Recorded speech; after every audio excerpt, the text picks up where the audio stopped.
আসসালামু আলাইকুম। মজার আধুনিক রান্না চ্যানেলে নতুন আরও একটি রেসিপি দেখার জন্য সবাইকে আন্তরিকভাবে অভিনন্দন। ঘরে থাকা মুড়ি দিয়ে খুবই সহজ একটি বিকেলের নাস্তা রেসিপি শেয়ার করব। আজকের রেসিপিটি আমি মুড়ি, কলা আর ডিম দিয়ে তৈরি করেছি। ঝটপট বিকেলের নাস্তায় যে কেউ এই নাস্তার রেসিপিটি তৈরি করে নিতে পারবেন। ছোট থেকে বড় সবাই অনেক পছন্দ করবে। তো এখানে আমি ছোট এক বাটির মতো এখানে মুড়ি নিয়েছি। এবার এই মুড়িগুলোকে একটা বাটিতে নিয়ে নিব। রেসিপিটি ভালো লাগলে প্লিজ ভিডিওতে একটি লাইক দিয়ে চ্যানেলটি সাবস্ক্রাইব করে রাখবেন। আর যারা অলরেডি সাবস্ক্রাইব করেছেন তাদেরকে মন থেকে অসংখ্য ধন্যবাদ। তো এখানে আমি মুড়িগুলোকে একটা বাটিতে নিয়ে নিলাম। এবার এখানে আমি কিছুটা রুম টেম্পারেচারে থাকা নর্মাল পানি দিয়ে এগুলোকে ভালোভাবে ধুয়ে নিব।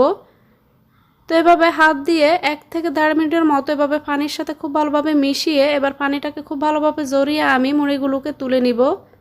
তুলে আমি সরাসরি একটি ব্লেন্ডারে নিয়ে নিলাম।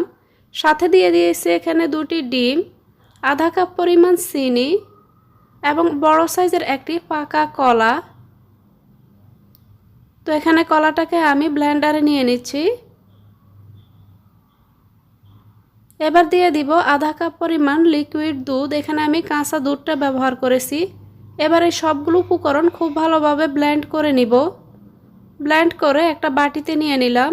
দিয়ে দিব 1/3 কাপ পরিমাণ রান্নার তেল, 1/4 চা চামচ পরিমাণ লবণ, 1.5 চা চামচ পরিমাণ বেকিং পাউডার।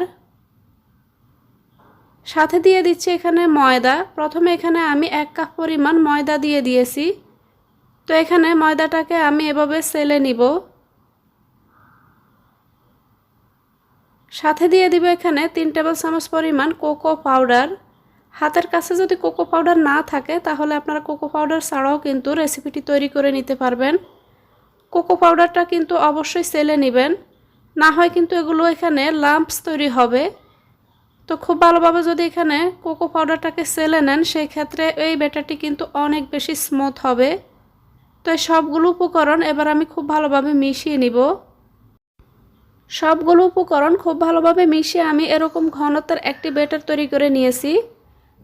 কেক বানানোর জন্য আমরা যেরকম ব্যাটার তৈরি করি সেরকমই একটি ব্যাটার এখানে আমি বানিয়ে নিয়েছি।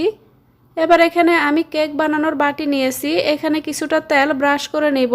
উপর থেকে আমি এখানে বাটার পেপার দিয়ে উপর থেকে আরও কিছুটা তেল ব্রাশ করে নিয়েছি। এবার কেক বানানোর জন্য বা নাস্তাটি বানানোর জন্য যে ব্যাটারটি আমি তৈরি করেছি সেটিকে এখানে কেকের বাটিতে নিয়ে নিব।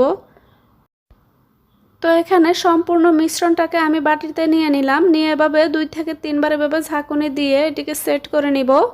এবার আমি চুলায় একটা পাতিল বসিয়ে তাতে একটি স্টিলের স্ট্যান্ড বসিয়ে দিলাম। 3 থেকে 4 মিনিটের মতো চুলার আঁচটা আমি অন করে মিডিয়ামে রেখেছি। এরপর কেকের বাটিটা দিয়ে আমি চুলার আঁচটা এখানে লো করে দিব। একদম লোতে রেখে প্রায় 30 থেকে 35 মিনিটের মতো আমি বেক করে নিব। আপনারা চাইলে কিন্তু ওভেনের মধ্যেও কিন্তু কেকটিকে বেক করে নিতে পারেন। তো এখানে কেকটিকে আমি ঠান্ডা করে নিয়েছি। ঠান্ডা করে একটা প্লেটে নিয়ে নিলাম। এবার কেকটিকে কেটে আপনাদের সাথে শেয়ার করছি। হাতের কাছে থাকা মুড়ি দিয়ে খুব সহজে কিন্তু আপনারা এভাবে সকাল বিকেলের নাস্তায় রেসিপিটি তৈরি করতে পারবেন। চাইলে এভাবে মুড়ি দিয়ে এই নাস্তাটি বানিয়ে আপনারা বাচ্চাদের টিফিনও দিতে পারেন। আর হাতের কাছে কোকো পাউডার না থাকলে কোকো পাউডার ছাড়াও কিন্তু আপনারা মুড়ি আর কলা ডিম দিয়ে এই রেসিপিটি তৈরি করে নিতে পারবেন। আশা করছি আমার আজকের এই সহজ মুড়ি দিয়ে নাস্তার রেসিপিটি আপনাদের অনেক ভালো লেগেছে। মুড়ি দিয়ে বানানো নাস্তার বেশ কিছু রেসিপি আমার চ্যানেলে আপলোড করা আছে, চাইলে আমার চ্যানেলটি ভিজিট করে দেখে নিতে পারেন। এতক্ষণে রেসিপিটির সাথে থাকার জন্য সবাইকে অনেক ধন্যবাদ।